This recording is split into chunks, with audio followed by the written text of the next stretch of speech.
Hello friends, welcome to traditional food kitchen. இன்றைக்கி நம்ம கிச்சனில் ஒரு ருசியான நெத்திலி கருவாட்டு தொக்கு தாங்க செய்ய போகிறோம். எப்படி செய்யலான்னு பார்க்கலாம் வாங்க.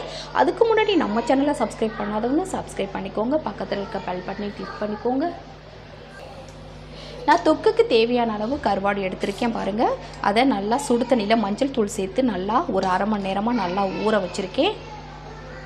இப்போ இதை க்ளீன் பண்ணிட்டு வந்துடலாங்க. பாருங்கள், இப்போ கருவாடு நல்லா கழுவி எடுத்துகிட்டு வந்துட்டேன். வாங்க எப்படி தொக்கு செய்யலான்னு பார்க்கலாம்.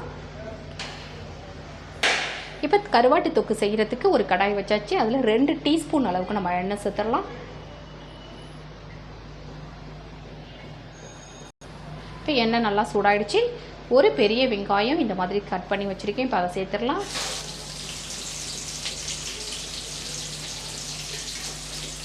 இப்போ வெங்காயத்தை நல்லா வதக்கி விட்டுறலாம்.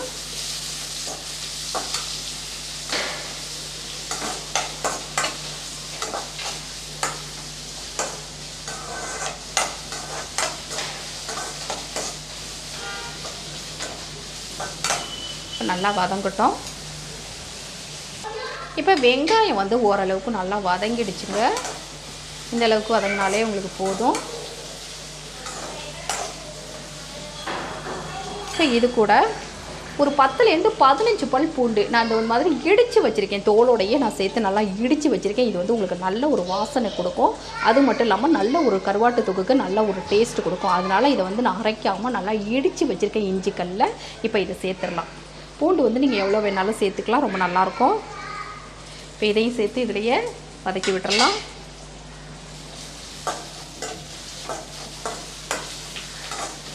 பூண்டை நீங்கள் அரைச்சி சேர்க்காமல் இல்லை அப்படியே முழுசாக சேர்க்காமல் இந்த மாதிரி இடித்து சேர்த்துக்கோங்க, நல்லாயிருக்கும். இது நல்லா வதங்கிட்டு இருக்கட்டும்.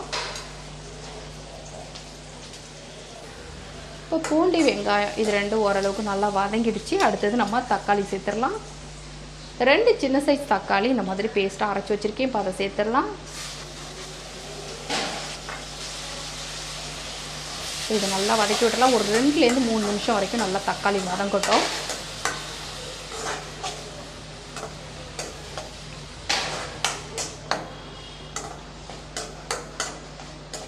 இப்போ இது நல்லா வதங்கிட்டு இருக்கட்டும். இப்போ இது வதங்கிட்டு இருக்கும்போதே இதில் ஒரு 1/4 டீஸ்பூன் அளவுக்கு மஞ்சத்தூள் சேர்த்துடலாம். இப்போ மஞ்சத்தூள் சேர்த்து நல்லா வதக்கி விட்டுறலாம்.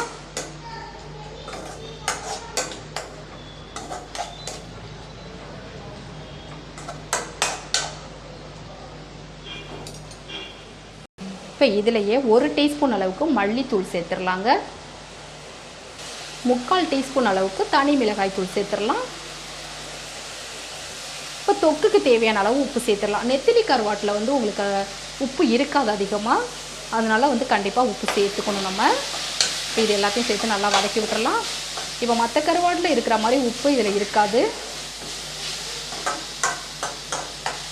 இப்போ மசாலாவெல்லாம் நல்லா வதங்கட்டும்.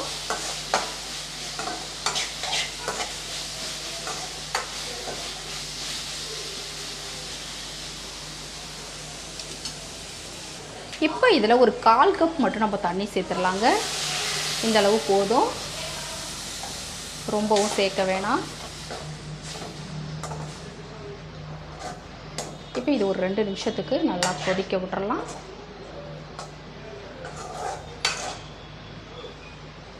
இது 2 நிமிஷம் நல்லா கொதிக்கட்டும். பாருங்கள், இப்போ நல்லாவே கொதிக்குது. இப்போ லேசாக இதை கலந்து விட்டுட்டு இப்போ நம்ம சுத்தம் பண்ணி வச்சுருக்க இந்த கருவாடை சேர்த்துடலாங்க.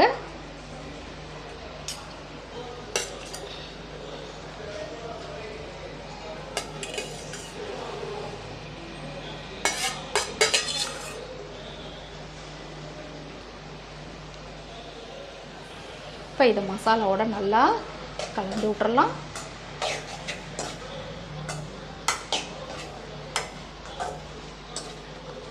இது வேகிறதுக்கு உங்களுக்கு ரொம்ப டைம் எடுத்துக்காது. இது ஒரு 4லேருந்து 5 நிமிஷம் வெந்தாலே உங்களுக்கு கரெக்டாக இருக்கும். இப்போ இதில் இருக்கிற தண்ணி போதும் இது வேகிறதுக்கு. இப்போ இது நல்லா ஒரு 4லேருந்து 5 நிமிஷம் நல்லா வேக விட்டுறலாங்க. பாருங்கள், இப்போ கருவாடெல்லாம் நல்லா வெந்து நல்லா தொக்கு பதத்துக்கு வந்துருச்சு. நல்லா எண்ணெயெல்லாம் பிரிஞ்சு வந்துருச்சு பாருங்கள். இப்போ இந்த ஸ்டேஜில் இப்போ இதில் ஒரு 1/2 டீஸ்பூன் அளவுக்கு நான் ஜீரகம், மிளகு இது ரெண்டையும் சேர்த்து நல்லா இடித்து வச்சுருக்கேன். இப்போ அதை சேர்த்துடலாங்க. நீங்கள் 1/2 டீஸ்பூன்லேருந்து 3/4 டீஸ்பூன் அளவுக்கு வரைக்கும் நீங்கள் சேர்த்துக்கலாம். ரொம்ப நல்லாயிருக்கும். நீங்கள் கருவாடெல்லாம் வெந்ததுக்கு அப்புறமா கடைசியாக சேருங்க, நல்ல ஒரு மணமாக இருக்கும். இப்போ இதை நல்லா கலந்து விட்டுறலாம். இப்போ இதில் ஒரு 4 கருவேப்பிலை இலையை நல்லா அந்த மாதிரி பிச்சு சேர்த்துடலாங்க. கொஞ்சம் வாசனைக்காக சேர்க்குறேன். பாருங்கள், கருவாட்டு தொக்கு சூப்பராக ரெடி ஆகிடுச்சு.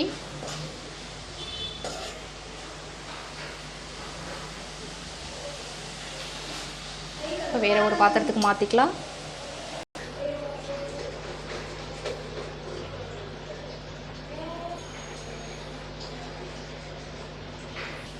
பாருங்கள், ஒரு ருசியான நெத்திலி கருவாட்டு தொக்கு ரெடி ஆகிடுச்சிங்க. ரொம்ப ரொம்ப அருமையாக இருக்கும். இது எல்லா சாப்பாட்டு கூடவும் சேர்த்து சாப்பிடும்போது ரொம்ப ரொம்ப டேஸ்ட்டாக இருக்கும். இந்த மாதிரி ஒரு தடவை நீங்களும் ட்ரை பண்ணி பாருங்கள். இந்த வீடியோ உங்களுக்கு பிடிச்சிருந்துச்சுன்னா மறக்காமல் உங்கள் ஃப்ரெண்ட்ஸ், ரிலேட்டிவ்ஸ் எல்லாருக்கும் ரொம்ப ரொம்ப ஷேர் பண்ணுங்கள், லைக் பண்ணுங்கள். நம்ம சேனலை மறக்காமல் சப்ஸ்கிரைப் பண்ணி சப்போர்ட் பண்ணுங்கள் ஃப்ரெண்ட்ஸ். தேங்க்யூ.